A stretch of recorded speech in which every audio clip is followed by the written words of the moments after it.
Hello, thank you so much. Thank you so much. And so a new method to measure cellular changes in proteins. And so what that method is it has to do with electricity. And a little background about myself. I am a bioenergetics physiologist. And so I look at how fish grow and what makes them grow and how they allocate that energy. And through that process in graduate school, I came up with this method to look at a different way to measure fish.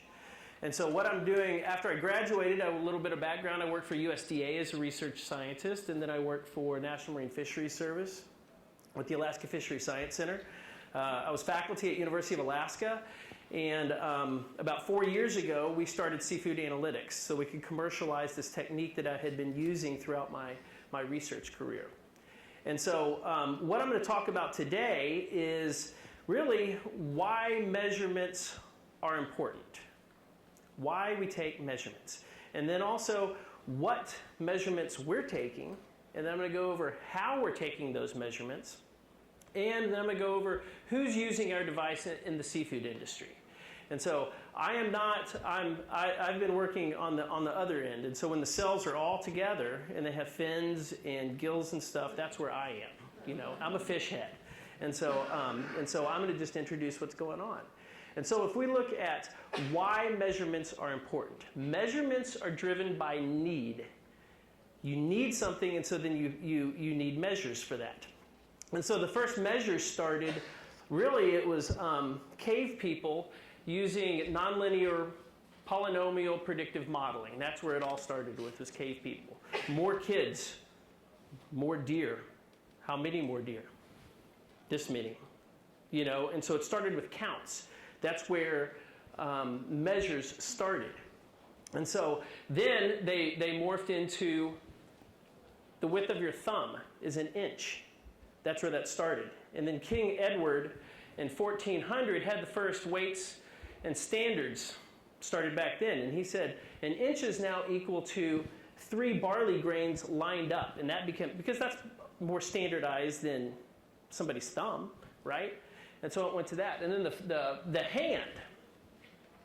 And so I'm from Texas. And so you know how people still measure the height of horses? A hand, which is about 4.5 inches. You know, so that's interesting. The Roman army, they were looking at a pace. A pace was 2 steps, which is a little more than 5 feet. And so then when they were marching, they had a counter. And every 1,000 paces was a mile. And so that's why a mile is a little over 5,000 feet. You know, and so it was based on these needs. And so these needs, of course, changed. You know, and so when the needs change, and so now we fast forward to more modern times, and so you have pH buffer curves. And so then there was a need for the, the Slik unit, looking at how much acids or bases you need to add to a solution to maintain a pH. You know, and so there was a need for Dr. Slik to come up with a new unit of measure so you could utilize that. I read one of Kate's papers, and she pointed out something that was really cool: the welfare and health of animals. And so she said in that paper that aquaculture is kind of lacking that welfare. If we have a dog or a cat, we can take our dog or cat to the veterinarian's office, and then they'll do a complete physical on it. But your fish, that's a whole different deal. So there's kind of a need for measurements to look at fish welfare. In my case in particular, I was doing bioenergetics, and my need was, I was doing feed trials, and then for me to see where the energy was allocated, I was having to kill my fish, and then you guys have done this, and then grind them up, and then do ether extractions to get lipid content, and then do protein analysis. I was wondering if I was getting a chemistry degree or a fisheries degree. And so my need was, I would really love to have a quick, easy method to measure these different parameters. And so what we do is Seafood Analytics. We're an advanced technology company that enables people to objectively monitor, measure, and evaluate their products to help improve health of animals, look at the welfare of their animals, quality of seafood, or different handling practices. Does assalted brine work better than no brine, or flake ice versus slush ice? And so you could look at these different things. So what exactly are we measuring? And so we can measure health, degradation, body composition, which is where it all started, growth of cells, and then muscle myopathies, muscle problems. And so if you have something where you have goofy protein development, can we measure that? And so then, of course, the next thing is like, how in the world do you do this stuff with electricity? And so here's a unit right here. And so you introduce a small current to a product.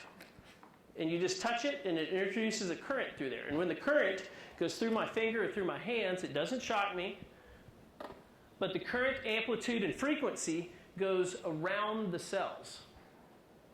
If I was to stick my knife in a wall socket, there would be a lot of voltage, and that would go through my cells, right? And so we can set it to where the current goes around the cells. And it goes around the cells because the cell membranes are non-conductors. It's a dielectric, and so the electricity at certain parameters doesn't want to go through there. And so that's important. And so if we dig a little deeper into that, we're measuring two things. We're measuring the resistance of something and the reactance of something. Those two measurements, and then sometimes we're measuring the distance between the detector length, and you'll see that in a second. Resistance and reactance are both measuring the impedance of flow. So what's resisting that flow? And they're both in ohms. And they're both following, therefore, Ohm's law. And so if we look at each one a little bit closer, resistance right there is equal to a density constant times length over area. And so that density constant, if it's a copper wire, you can see if your extension cord is 16 miles long, your resistance is going to go through the roof. But if you make your cross-sectional area humongous, then you can lower that resistance. And so by doing a little bit of transformations, you can multiply the numerator and the denominator by L. And then then that leaves A times L. So the area times length gives you a volume. So now you have volume on the third line right there. And then you can substitute resistance for volume, so you can end up with a volumetric equation. So you can use resistance, and resistance is going to change with volumetric changes of interstitial spaces between the cells, because you're measuring electricity between the cells. And kind of the opposite, reactance. Reactance is associated with capacitance. Capacitance is how much storage stuff you have, which is non-conductive materials. So cells don't want to conduct electricity, so they'll briefly store it for a little bit.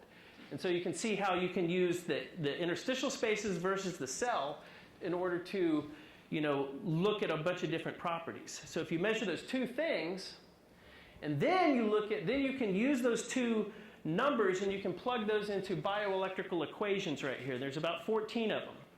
And all this junk means is you can look at resistance in series or in parallel, like Christmas lights versus the circuitry in your house.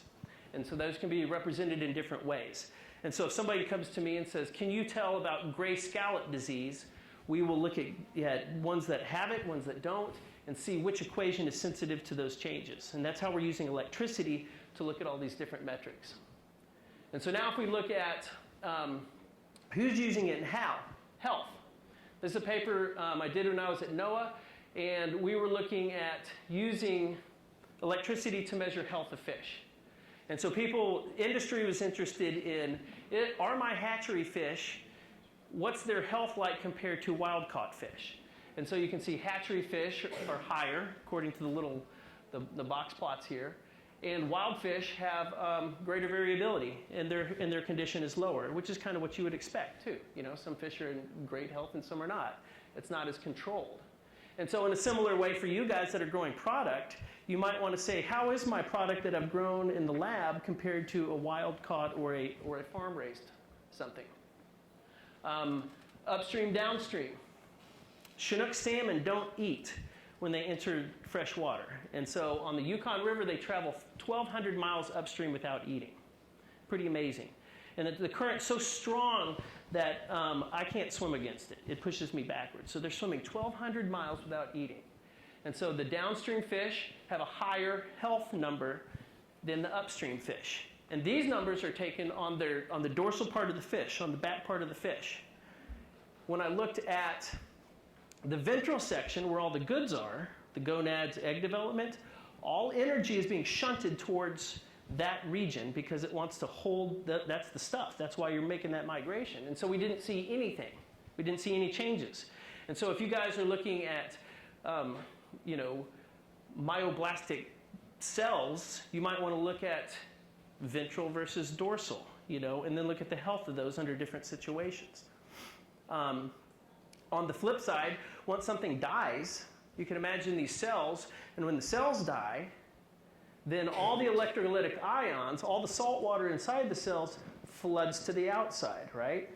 And so that is changing the volume of the interstitial space because all that water is flooding to the outside. So you're changing that resistance number. And then you're also changing that reactance number because the reactance is measuring the cells. So you can see how something dying would change. And so industry, of course, if you're industry and you're a fish buyer, you'd rather have 100 than a fish that's a 20. And if you have a 20, you know that it's about to be rejected. And you could also look at different handling practices over time. Does my pressure bled fish, can I flatten that curve out on post-harvest?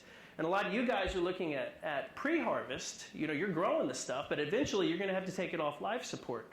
And then when you ship it somewhere, you're going to have to do something with it. And then you might want to know how fast or what your shelf life is based on objective scores. And so we can do that. Body composition is where it all started. And so we got real tight correlations between our predicted and our actual scores in fat, protein, water weight, dry weight, energy content. And this was really the driver with a lot of my graduate work. And so industry, of course, would like to know which fish, which season are more or less fat than another season. If you're making surimi, maybe it's not a good idea to have a really fatty fish. But if you're having sushi grade salmon, you probably want the fattest fish possible. And so you could look at different locations to try and target your fat or your lean fish. And so in the same way, I can imagine if you're growing cultured meats, you might want to know, similar things like that. Growth in cells. When I was at the university, I taught microbiology, and I made some little electrodes, and I inserted them in a petri dish. And then our unit, you can also set it to take repeated measures one after the other. And I think I set it to take a measurement every 10 minutes. And then I inoculated it with E. coli, and then I let it go. And then I walked away and came back. And then so this is actually using electricity to watch E. coli growth. And then if you see that CF right there, that's capacitance. Capacitance, if you remember, is associated with reactance, which is how much cell stuff. So you can see you're getting cells. You're getting more and more cells. And so I can imagine different treatments. Maybe you want that slope to be greater. Maybe you want it to be less. I don't know, but you could compare controls versus treatment. Muscle myopathies. This is an interesting one because I'm a fish guy. And so woody breast is prevalent in the poultry industry. I think 10 to 12% of chickens in the United States have woody breast. Woody breast is when the muscle's growing so fast that it'd be like if we got together and we real quick built a house, and so we messed that up and built the house wrong. And so the chickens are growing so fast, they're building collagen rather than regular muscle proteins, which makes a poor product. And so if you've ever had a chicken and you cut into it and it kind of more resembles red meat, that's a woody breast situation. And so we can tell, our device can look at these muscle myopathies and tell which ones are woody and which ones are not. And so what we talked about so far is like what all this looks like, how industry is using it, maybe how you guys can use it. But what I haven't touched on is these devices automatically store the data, and then it pushes it to a computer and to an API, which then pushes it into the cloud. And I'm supposed to give a sign. I forgot what it was. So you can go to here we go. And so it pushes it into the cloud, and we call it SAIL. the Seafood Analytics Informational Library. And so it stores all of your electronic data in the cloud for historical use or for predictive purposes. And so you can see this graph right here. You can drill down, you can click on one of the data points, and then it will open that data set that data point is associated with. And so on this one, you can see that's supplier's Goofy, that's a boat, and you can close it. And that was the second one there, and so it blew the limit. You know, it exceeded the limit, so something was out of control. So then on the right-hand side, you can also click on the other metrics, such as fat or protein, and you can overlay these things to see how stuff changes. And if you scroll down, or up, or whatever we call it, we have quality by supplier. So then we could select Goofy again. And what happened with Goofy is they were holding their fish in refrigerated seawater too long, for about 20 hours too long. Then they corrected what was going on, and then the rest of the 7 or 10 offloads were within compliance. So applying quality control processes to, you know, quality measurements in seafood plants. And then you see it drop down, but it dropped down because the fish were spawning. And so you would actually see quality change. And then it gives you a running average of supplier comparisons. And so these are, you can click on one of them and it will give you all the offloads that Goofy ever did and combine it all into one chart. And then the first thing, if you reject an order or you think you have a problem with it, the next thing you're going to say is, what was the sample size? You know, and you don't want somebody to say 3, you know, and so, oh my God, I just rejected, you know, 50,000 pounds of fish based off of 3. So we have an instantaneous in-row count, so you can like see your sample sizes on how many measurements were taken. And so you can go back to the other slide. Oh yeah.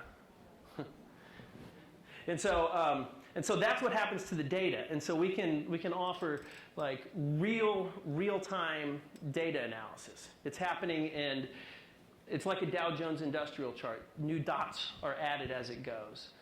And so measuring is important. And so as new techniques like what you guys are coming up with, you probably have needs to measure new things. And so you're going to have to come up with new units. And so measurements a lot of times go hand in hand, run parallel, sometimes one's in front of the other, based on the needs of what the marketplace or based on what scientists are doing. And so that was a little example on what we're measuring. We're measuring cells. We're measuring cells with electricity. It's really fast. Hopefully you learn a little bit how the groups of the protein industries that we're working with have utilized it, and maybe planted a couple seeds with you guys on maybe how electrical measurements could help benefit what you guys are doing. Because I hardly know anything about tissue culture from a cellular basis. And that's all I have. Any questions?